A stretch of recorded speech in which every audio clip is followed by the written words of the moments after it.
I make a lot of videos about the histories of different YouTubers. For the past 6+ years, I've been talking about how content creators' channels got started and how they eventually rose to popularity. But one thing I haven't talked about a ton is myself. And that's mainly because I never felt like I had any stories to tell. But now, this far into my career, I've experienced a few things that I've never really shared. The first one that jumps to mind being how I made YouTube my job in the first place. And that story is often the same for a lot of people. They start YouTube as a hobby, and then eventually they make that one video that blows up. Or maybe they steadily grew a community around their videos that eventually just became self-sustaining. But for me, it's pretty different, because the way I see it, I didn't make YouTube my job. Someone else did. And it was one of the coolest things that ever happened to me. So this week, I want to change things up a bit and tell you guys the story of how I, FootofaFerret, joined game theory. It was the summer of 2014. I was just a teenage dude fresh out of high school working a summer job at my mom's business with a modest YouTube following of around 25,000 subscribers. I had been making YouTube videos for many years, but at that point, I had only been doing a brief history for a little over 1 year. And I had seen some success with it. More than I ever thought I would, at least. My Smosh episode from April of 2013 got on Smosh.com, and I had been able to work with some of my favorite YouTubers at the time. Wheezy Waiter, Live Lava Live, Dan Brown, and even an up-and-coming Dodie back when she had just passed 20,000 subs. Things with my stupid little YouTube channel were going pretty well, but I still wasn't really expecting it to become a full-time gig. I was about to start college in a few months, so I was taking that summer to just make as many cool videos as I could before I no longer had time to. And back in those days, I sent out a lot of emails to different YouTubers just to see if they'd want to collab on Brief Histories. Probably more emails than I should have, honestly. Most of the time, I didn't hear back, and that was fine. But there was one YouTuber that I was particularly interested in contacting. You see, a few months prior, I had discovered this channel called The Game Theorists, run by a guy named MatPat. You probably know them best these days for their videos on Five Nights at Freddy's, Undertale, and Bendy and the Ink Machine, among others. But I found the channel before all that, back when they were mainly known for mixing science and math with video games to theorize about things like Sonic's true speed, how Star Fox barrel rolls work, and if Mario is some kind of sociopath. Oh, sorry, I meant sociopath. And being someone who also made heavily edited videos that sometimes talked about video games in a quasi-educational way, yeah, I definitely identified with his content. Our shows had pretty similar styles, especially when it came to the editing. And even though they had literally 100 times more subscribers than I did, I said, screw it, and I wrote an email to MatPat that was really long, as professionally worded as a teenager could manage, and would be pretty boring to read in its entirety, but the basic gist was this. Hi, my name's Ryder. I run a show called A Brief History that is kinda similar to game theory. Kind of like a gaming historian, but, you know, not the one that already exists. Anyway, I was wondering if you might want to collab on an episode about the history of the game theorists. Okay, let me know. I love you. Please love me back. Ryder. I didn't actually say that last part. I sent that email in May and never heard back. Which, like I said, was normal. Happens all the time.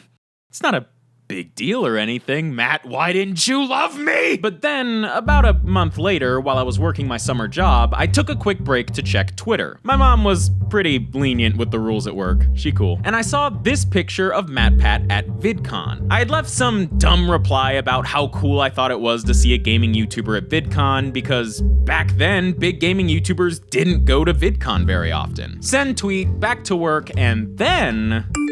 Hey Ryder, saw your email and really love your work. I'd love to talk to you about working together. Expect an email soon. Mom! I freaked out. I literally dropped whatever work I was doing at the time and ran to tell my mom. It sounds so totally lame, but it's exactly what happened, man. I'm sure my mom, who had no clue who MatPat was just like, oh, okay, cool. Yeah, get back to work. I'm kidding, but MatPat tweeted me! And about a week later, I got this email from him. Hey Ryder, it's me, MatPat. I love your work. It's so well made and better than my own show. You're so talented and cool. Okay, serious now. I'm totally down to collab on a brief history of the Game Theorists, but how about we upload it to my channel? Also, how would you feel about editing an episode of Game Theory?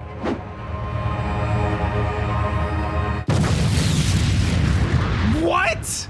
What? Let me repeat that for you. MatPat, the head of a 2.5 million subscriber channel, a channel that I had been binging for months, just said he wanted to work with me. I ain't nobody. I was just a kid with 1% of his sub count whose most recent video was about the freaking Foo Fighters or something. And he wanted to put my work on his channel, and he wanted me to help make his show. I'm not gonna lie, that was a lot to take in, and I did not believe it was happening. But nevertheless, I now had a handful of video calls scheduled with Matt. We got to know each other, did an interview for the Brief History, and even had a joint call with the game theory editor, Ronnie Ani Edwards. At that time, he was really the only editor working on game theory. I was only the second editor they ever brought onto the team, and I was kinda nervous to meet Ronnie. But we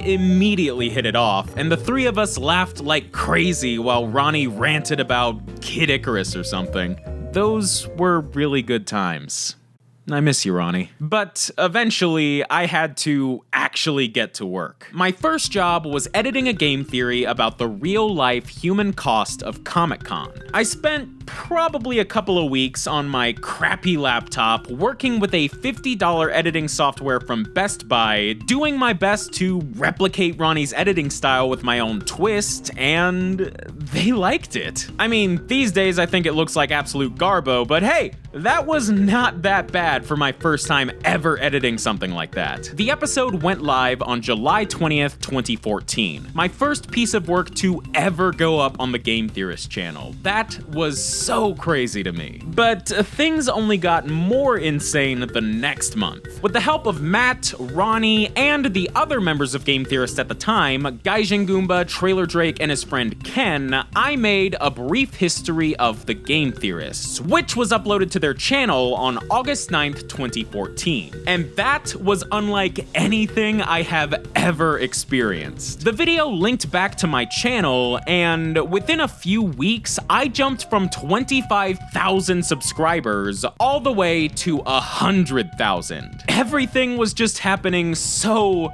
fast, and I could barely keep up. But from that point on, I was just part of the team. I was editing more game theories with Ronnie and another new recruit named Lee. Matt let me make more brief histories for the channel. I was getting paid for doing both, and suddenly, YouTube was now my job. I worked at the Game Theorist full-time for almost exactly 3 years. I released 28 episodes of A Brief History, helped edit dozens of theories, including the entirety of the Five Nights 2 episode, and made some amazing friends in the process. And while I don't work quite as closely with them as I used to, I'm still around. Every now and then, Matt will throw a project my way and I'll help him out. I hop on GT Live from time to time. I reworked the GT theme for a recent episode about Bendy, and I might even be the voice behind a certain mouse in a few film theories.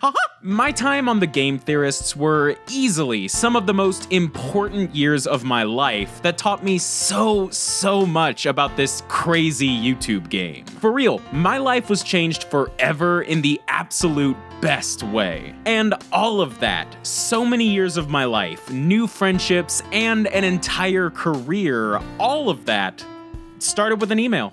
One email. I reached out and wasn't really worried about potentially getting rejected or ignored. I took a shot in the dark and somehow it landed. So like, don't be afraid to reach out to people. Not everyone will get back to you, but one day, the right people will. And Matt, Steph, if you or any of the Theorist people are watching this, thank you.